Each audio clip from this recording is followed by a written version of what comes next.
तो मन कभी भटक जाता है। रामायण में जैसे एक सांकेतिक प्रसंग आता है, भगवान श्री राम जब जनकपुर की ओर प्रस्थान कर रहे थे, और कल यह बात आपके सामने कही गई थी कि जैसे भगवान कृष्ण की लीला में वृंदावन की लीला भाव और प्रेम राज्य की लीला है, इसी प्रकार से भगवान राम के चरित्र में भी ये जो मिथिला की लीला है, विदेह नगर की लीला है, वह भी प्रेम राज्य की लीला है। अंतर है, पर उस अंतर को आप जितनी गहराई से समझ सके, ग्रहण कर सके, एक संकेत यूं है कि भगवान राम जब महर्षि विश्वामित्र के साथ जा रहे थे जनकपुर की ओर, तो एक ऐसा आश्रम दिखाई पड़ा जहां पर न पशु न पक्षी न मनुष्य, केवल एक नारी जो है वो शिला के रूप में पड़ी हुई दिखाई दी। भगवान श्री राम ने महर्षि विश्वामित्र से पूछा, महाराज ये आश्रम जनशून्य क्यों है, और ये नारी आकृति जो शिला के रूप में दिखाई देती है वह कौन है? महर्षि विश्वामित्र ने, आपने पढ़ा होगा, भगवान पूछा मुनि शिला प्रभु देखी, सकल कथा मुनि कही विसेखी। महर्षि विश्वामित्र ने भगवान श्री राम को अहिल्या की कथा सुनाई। वो जो नारी थी अहिल्या थी। अहिल्या की कथा ये है, गौतम महान तपस्वी, गौतम महान त्यागी, और इस अलौकिक सुंदरी अहिल्या का विवाह ब्रह्मा ने गौतम के साथ किया, और वे निरंतर पति की सेवा में संलग्न रहती हैं। हर क्षण उनका पति की सेवा में ही व्यतीत हो रहा है। किंतु एक बड़ी विचित्र सी उसे सजग होकर के ऐसे प्रसंगों को सही अर्थ में लेने की बड़ी आवश्यकता है। और यह कहा जाता है कि इंद्र अहिल्या के सौंदर्य पर मोहित हो गया, और तब अहिल्या को पाने के लिए उसने गौतम का वेश बनाया। और जब महर्षि गौतम स्नान के लिए गए थे, तो इंद्र ने यूं दिखाया कि जैसे स्नान किए बिना ही मैं लौट आया। अपने को दिखाने की चेष्टा किया कि मैं गौतम। और फिर अहिल्या के समक्ष उसने प्रस्ताव किया, और पति की आज्ञा के रूप में अहिल्या ने उसे स्वीकार कर लिया। इसी बीच में महर्षि गौतम लौट आए, और जब उन्होंने इंद्र को कुटिया से बाहर निकलते देखा, तो उन्हें स्वभावतः क्रोध उत्पन्न हुआ। और क्रोध में आकर के जब उन्हें ये पता भी चल गया कि इंद्र ने गौतम का वेश बना करके छला है, तो यूं कह सकते हैं कि अहिल्या का तो कोई दोष नहीं। अहिल्या के सामने तो वे तो गौतम ही थे, और उन्होंने जो स्वीकार किया वो तो पति की आज्ञा मान करके स्वीकार किया। पर महर्षि गौतम ने दोनों को शाप दिया, और वो शाप ये था, उन्होंने अहिल्या से कहा, जाओ तुम पत्थर हो जाओ। और इंद्र से उन्होंने ये कहा कि तुम्हारे सारे शरीर में 1000 छिद्र हो जाए।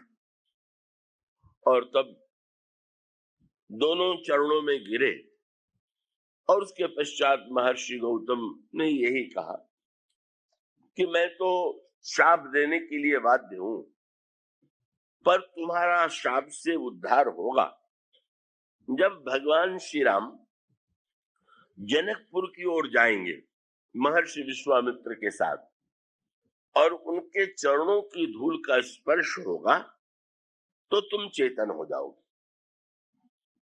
और इंद्र से उन्होंने कहा कि ये जो तुम्हारे शरीर का छिद्र है ये तो रहेगा ही, बहुत समय तक रहेगा। पर जब जनकपुर में श्री राम दूल्हे के वेश में घोड़े पर बैठ करके विवाह के लिए जनक के द्वार पर जाएंगे, तुम उस समय जब उन्हें देखोगे तो ये जो तुम्हारे शरीर के 1000 छिद्र हैं ये 1000 नेत्र बन जाएंगे। बड़ी विचित्र कथा है, बड़ी अटपटी कथा है। शाप का अर्थ क्या है और उसके पश्चात इसमें जो श्री राम जुड़ गए इसका अर्थ क्या है? और उसका अर्थ यह है कि अहिल्या ने जब इंद्र को स्वीकार किया तो धोखे से स्वीकार किया कि जानबूझ करके स्वीकार किया? बड़ा जटिल प्रश्न है। का स्पष्ट रूप से तो यही आया कि उसने अनजाने में ही स्वीकार किया, किंतु कभी कभी आप इसको गहराई से आप अपने जीवन में देखें कि कभी कभी हम कुछ वस्तुओं को जानबूझ करके भी अनदेखा करते और अनदेखा करके हम यूं कहने की चेष्टा करते हैं कि जैसे हमने ये नहीं देखा।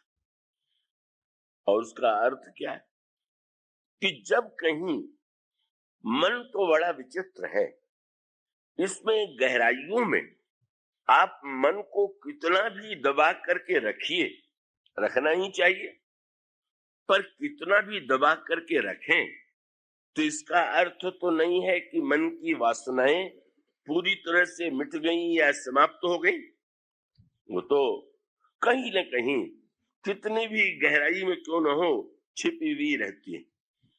अब इसका अभिप्राय ये है कि महान अलौकिक सुंदरी अहिल्या बड़ी धर्ममयी है, विवेकमयी है, वे इतनी सेवा करती हैं, किंतु इतना होते हुए भी कहीं न कहीं मन के उस अंतराल में अगर वो वृत्ति न होती तो इंद्र जिस समय गौतम का वेश बना करके सामने आया, उस समय जब उसने जो प्रस्ताव किया, अगर वे सजग होती तो स्वभावतः वे सोचती कि आज तक इतने जीवन में कभी तो इस तरह से प्रातःकाल स्नान से लौटने के पहले ही महर्षि गौतम तो इस दिशा में कभी उनकी उत्सुकता नहीं दिखाई पड़ी। आज ये कैसी आज्ञा दे रहे हैं? अगर इतनी सजगता होती तो शायद उस धोखे में वे न फंसते जिसमें उनकी स्थिति हुई।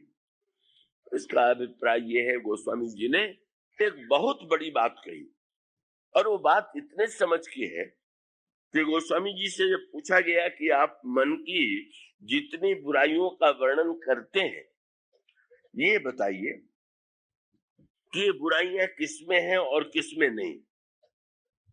तो गोस्वामी जी ने जो वाक्य कहा वो बड़ा समझने योग्य है। उन्होंने कहा है सबके, संसार में ऐसा कोई व्यक्ति ही नहीं है कि जिसमें ये दोष न हो। उसका अर्थ ये, जो शरीर बना हुआ है, जो व्यक्ति है, वो तो गुण और दोष से मिलकर के बना हुआ है। इसलिए संसार में प्रत्येक व्यक्ति में गुण और दोष दोनों विद्यमान। तो ऐसी स्थिति में यूं कह सकते हैं कि किसी के जीवन में गुण का आधिक्य है और दोषों की कमी है, और किसी के जीवन में दोषों का आधिक्य है और गुण की कमी है। पर अच्छे से अच्छे व्यक्ति के अंतराल में भी कहीं न कहीं कोई ऐसी वृत्ति है, और है तो फिर दो बातें रामायण में कही गई। बोले है सबकी लखी विरलन पाए, है तो प्रत्येक व्यक्ति के जीवन में ये दोष, पर बिरले ही व्यक्ति होते हैं कि जो इसे देख पाते। और सचमुच यही मन के संदर्भ की विडंबना है शरीर में भी रोग होता है और मन में भी रोग होता है, पर शरीर के रोग की दवा करना सरल है, मन के रोग की दवा करना कठिन है। क्यों? शरीर का रोगी अपने को रोगी मानता है, पर मन का रोगी तो दूसरों को ही रोगी मानता है, अपने को तो कभी रोगी मानते ही नहीं। जब वो चाहता भी है कि दोष दूर हो, तो उसको चिंता होती है कि इनका दोष कैसे दूर। इसका सबसे बड़ा व्यंग्यात्मक चित्र देवर्षि नारद के प्रसंग में बड़ा ही मनोवैज्ञानिक वर्णन किया गोस्वामी जी ने। मानो ये संकेत करने के लिए, इससे आप ये संतोष न करने कि नारद जी के जीवन में भी यदि ऐसा था, अहिल्या के जीवन में भी ऐसा था, तो हम में है तो क्या है, ये तो कोई सही अर्थ नहीं हुआ। अगर कोई बड़ा व्यक्ति भी कुपथ्य करके रोगी हो जाए, तो इसका अर्थ तो ये नहीं है कि उसको जानने के बाद भी हम उसी कुपथ्य को करें। तो अहिल्या के प्रसंग में मानो जो सजगता होनी चाहिए, और इसी प्रकार से देवर्षि नारद ने काम क्रोध लोभ को जीत लिया। इंद्र ने काम को भेजा, अप्सराएं आई, अप्सराओं ने नृत्य किया, संगीत और गायन हुआ, पर नारद जी के मन पर कोई प्रभाव नहीं पड़ा। और तब काम डरा, कहीं नारद जी शाप न दे दे। डर के मारे चरणों में प्रणाम किया तो नारद जी ने कहा, नहीं नहीं नहीं घबराओ, हम शाप नहीं देंगे। बड़ा गदगद हो गया और उससे कहा कि मैं जानता हूं तुम्हें इंद्र ने भेजा है, इंद्र से जाकर के कह देना कि मुझे स्वर्ग की कोई आवश्यकता नहीं। काम क्रोध लोभ तीनों को ही जीत लिया, पर जीतने के बाद है सबके, मानो एक सूत्र है। और तब इस लीला में ये बताया गया कि अचानक जब काम चला गया तो उल्टी बात हो गई। नारद जी विचार करने लगे कि आज तक जितना जो मैंने आज कार्य किया है काम क्रोध लोभ को जीत करके, मुझसे पहले क्या किसी ने किया है क्या? उसका अर्थ क्या? काम क्रोध लोभ को जीत लिया तो अहंकार आ गया। और देखिए, अहंकार आया तो सबसे पहले इच्छा हुई। अभी तक अकेले में बैठे हुए थे, अब मन हुआ कि चले, क्योंकि अहंकारी के लिए, अहंकार की रक्षा के लिए तो दूसरे की आवश्यकता है ही। अगर कोई निर्धन नहीं होगा तो आप धन का अभिमान कैसे करेंगे? कोई मूर्ख नहीं होगा तो विद्वत्ता का अभिमान कैसे करेंगे? इसलिए सबसे पहले इच्छा हुई चल करके दूसरों को भी तो सुनावे। और तब कहां जाने का विचार हुआ? चले शंकर जी के पास। आपने ध्यान दिया, ये इनको जीतने के बाद शंकर जी के पास ही क्यों गए? इसलिए कि उन्होंने ये सोचा कि शंकर जी ने भी काम को जीता और मैंने भी जीता, बल्कि मैंने तो काम क्रोध लोभ तीनों को जीत लिया। जरा शंकर जी तो चल करके उनको भी तो सुनावे, देखे उनको मुझसे कितनी ईर्षा हो गई हो। लीजिए, अभी से शंकर जी में ईर्षा की कल्पना हो गई। उन्होंने मान लिया, जिस समय वो सुनेंगे मैंने काम को जीत लिया है, प्रसन्न तो होंगे नहीं, ईर्षा तो जरूर हो गई होगी। यही है क्रमशः कैसे एक छोटी सी बात, अहंकार आया तो शंकर जी के पास गया। शंकर जी ने स्वागत किया, राम कथा सुनाइए। उन्होंने कहा राम कथा तो बहुत आपको सुनाई जा चुकी, आज तो एक नई कथा सुनाएंगे, मार चरित शंकर ही सुनाए। का शंकर जी को कैसे कामदेव ने आक्रमण किया। कैसी विडंबना है। जब अप्सराएं आई, उन्होंने नृत्य किया, तब तो नारद जी ने उन्हें देखा नहीं, और जब वर्णन करने लगे तो अप्सराओं का ऐसा सुंदर वर्णन करने लगे, कैसी विचित्र स्थिति हो गई। कैसी वे अप्सराएं थी, कैसी सुंदरी थी, कैसा नृत्य था, कैसा वस्त्र था, क्योंकि उसके द्वारा ही तो ये प्रभाव डालेंगे कि मैंने कितना बड़ा चमत्कार किया। और उसके बाद स्वाभाविक है, व्यक्ति जब अपने आत्म विज्ञापन की दृष्टि से कुछ कहेगा तो ये जानना चाहेगा कि देखें सामने वाले को कैसा लगा। हम तो कई ऐसे वक्ताओं के विषय में जानते हैं जो बेचारे कथा से उठते ही अपने शिष्यों या श्रोताओं में से किसी से पूछ देते हैं, कहो कैसी जमी। और उसका अर्थ है ये सुनने की इच्छा होती है कि आज तो बड़ी ही आपकी कथा जम गई। यही स्वभाव है, मानव स्वभाव। शंकर जी की ओर भी नारद जी ने देखा, क्या हुआ, सुन करके इनको कैसा लगा। शंकर जी ने हाथ जोड़ करके यही कहा, बार बार बिनवो मुनि तो ही जिम यह कथा सुनाए हो मुहि। बोले महाराज आपसे हाथ जोड़ करके प्रार्थना करते हैं, आपने मुझे सुनाया तो सुनाया, अब किसी को न सुनाइएगा। शायद ही कोई श्रोता अगर किसी वक्ता से कह दे कि अब आपने आज कह दिया तो कह दिया, आगे ऐसी बात फिर मत कहिएगा, तो इससे बढ़कर की निंदा क्या होगी। नारद जी ने देखा, कहने लगे देखिए संसार में तो सुनाइएगा ही नहीं, पर विष्णु भगवान भी अगर पूछें तो उनको भी मत सुनाइएगा। नारद जी मन ही मन खूब हंसे। मैं जानता ही था कि इनको ईर्षा हुए बिना नहीं रहेगी। इतने ईर्षालु हो गए शंकर कि चाहते ही नहीं है कि जाने संसार में कोई कि नारद ने काम को जीत लिया।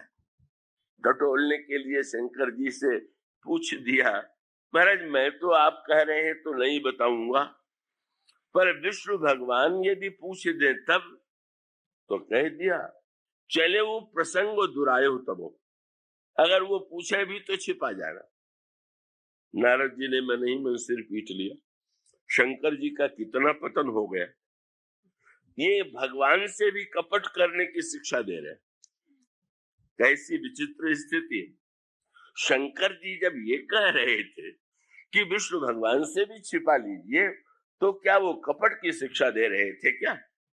मैं एक दृष्टांत यो दूं कि आप जो है भोजन करें, बहुत बढ़िया पकवान भोजन करें, और उसके बाद न पचे, कै हो जाए, तो क्या आपकी सरलता यही है कि जो मिलने आवे उसको ले जाकर के दिखलावे कि देखिए मैंने आज क्या क्या बढ़िया वस्तुएं खाई थी। कौन बुद्धिमान व्यक्ति ऐसा करेगा। अरे इसको तो हटाइए, ढकिए, कोई देख न ले। नारद जी को भी बमन हो गया, कै हो गया। जब प्रशंसा न पचे और मुंह से निकलने लगे तो वो भी तो भीतर वाली कै है। तो उनका तात्पर्य था, आपने मुझे दिखला दिया तो दिखला दिया, अब उनको तो ना दिखाइएगा। और फिर उसका परिणाम आप जानते ही हैं।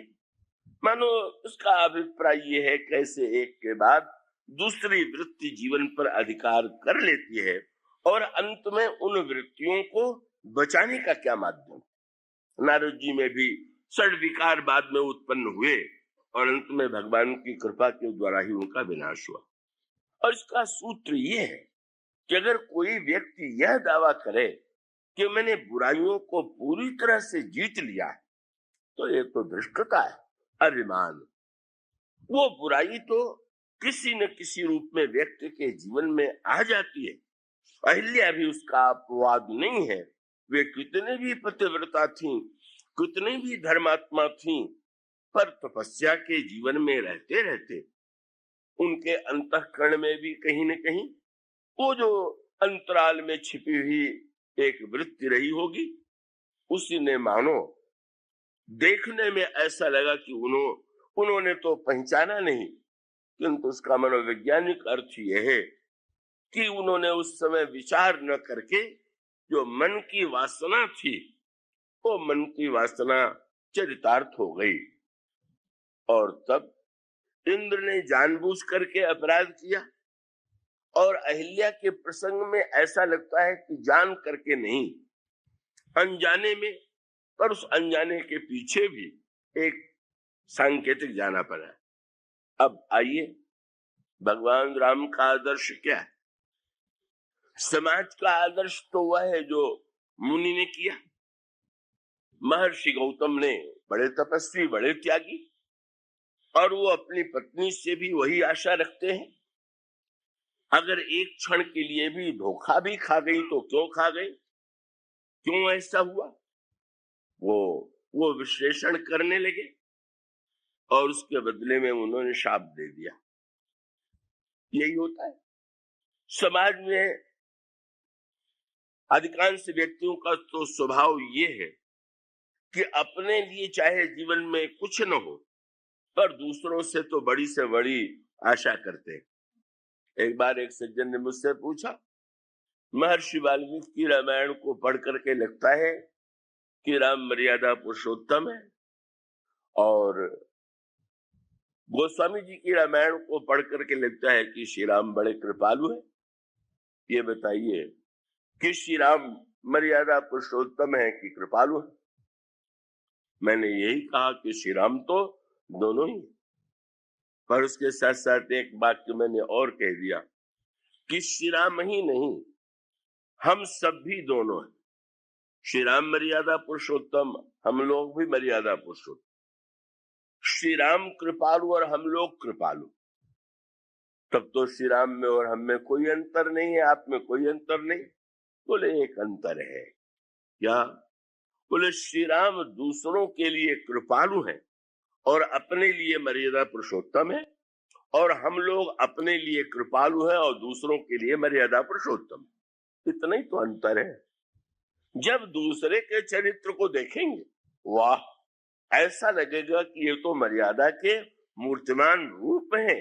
इनके जीवन में तो कभी अमर्यादा होगी ही नहीं, कोई दोष होगा ही नहीं। और कहीं गौतम जैसा व्यक्ति, वो तो स्वयं तपस्वी है, वे तो स्वयं त्यागी है। ये मुनियों के संदर्भ में ये सांकेतिक कथा आती है।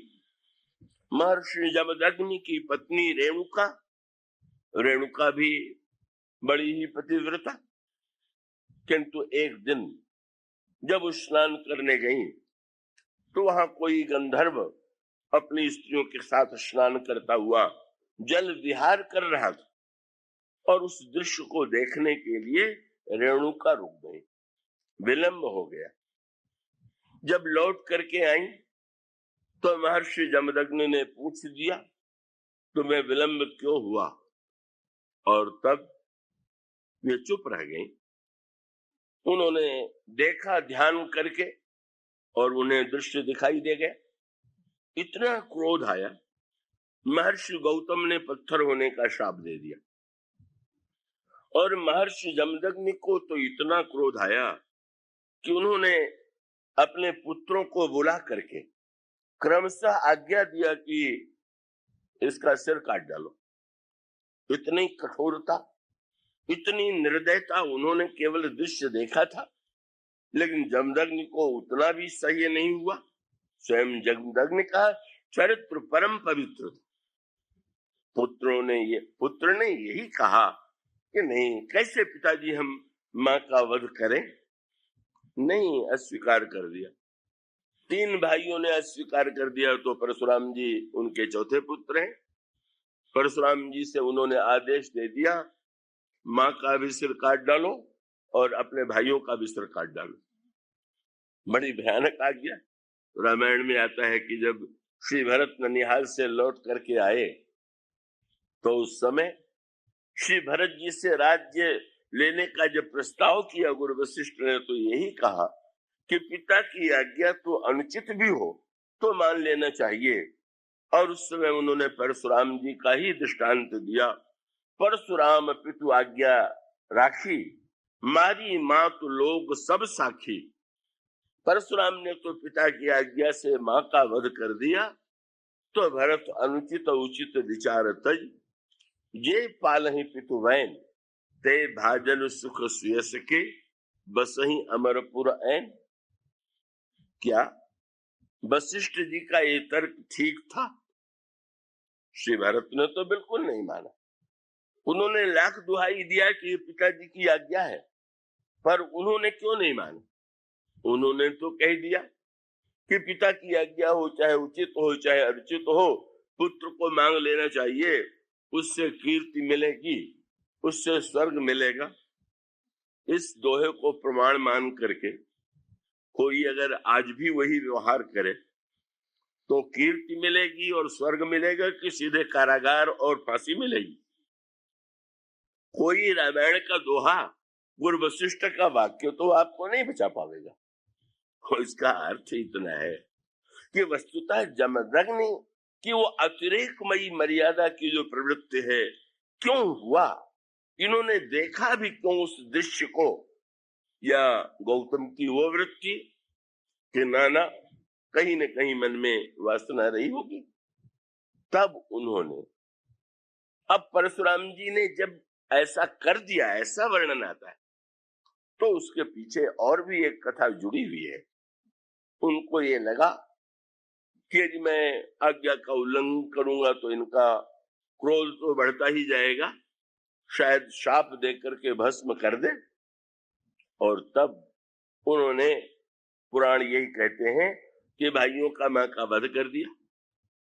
प्रसन्न हो गए जमदग्नि जी कि तुम ही एक ऐसे पुत्र हो कि जिसने आज्ञा का पालन किया, बोलो इसके बदले में क्या वरदान मांगते हो?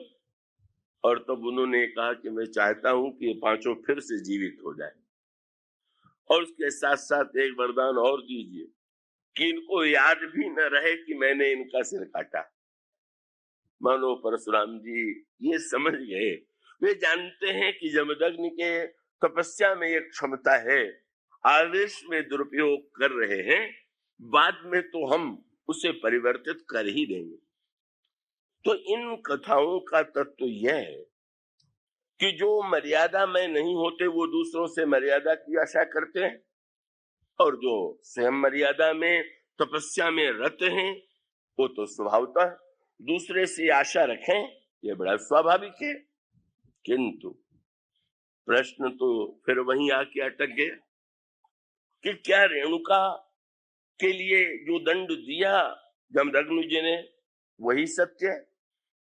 क्या अहिल्या को जो शाप दिया गया वही ठीक है? और तब इसका उत्तर है कि नहीं नहीं, वह तो परशुराम जी ने दूसरी दिशा से, और यहां जब श्री राम के चरणों की धूल से अहिल्या फिर से चेतन हो गई, तो इसमें एक बहुत बड़ी बात कही गई, और वह बहुत बड़ी बात ही है जो मैं अभी कह रहा था कि मनुष्य के मन में न जाने कितनी इच्छाएं का वो बनी हुई है, और उन पर विजय पाना किसी व्यक्ति के लिए पुरुषार्थ से संभव नहीं। और तब उसका तात्पर्य यह है, उन्होंने ये कहा कि मैं तो दंड ही दे सकता हूं, दंड से मुक्त करने का कार्य तो ईश्वर ही कर सकता है। न्यायालय में कोई व्यक्ति अपराधी जाएगा तो न्यायालय तो अगर अपराध किया है तो दंड ही देगा, पर अब राष्ट्रपति अगर दया करना चाहे तो दया करने के लिए स्वतंत्र है। महर्षि गौतम का तात्पर्य था कि मैंने दंड दिया, और अगर इससे भिन्न कोई बात है तो ईश्वर ही कर सकता है, श्री राम ही कर सकते हैं। और तब का भगवान श्री राम साक्षात ईश्वर है, और वो जा रहे हैं जनकपुर की ओर, प्रेम राज्य की ओर, भाव राज्य की ओर, और उसका श्री गणेश अहिल्या के उद्धार से हुआ। दोनों महान विश्वामित्र और श्री राम। विश्वामित्र जी से भगवान श्री राम पूछते हैं ये क्या हुआ? तो महर्षि विश्वामित्र ने कथा तो सुनाई, पर कितने सुंदर ढंग से उसमें मोड़ दिया। उन्होंने कहा, राम, गौतम नारी शाप बस उपल देह धरि धीर, यह महर्षि गौतम की पत्नी है कि जिसने पत्थर का रूप धारण कर लिया, और देखो ना ये कितनी धैर्यशालिनी। धरि धीर शब्द पर ध्यान दीजिए। पत्थर तो अब जहां रहेगा, व्यक्ति रहेगा तो हिलेगा डुलेगा,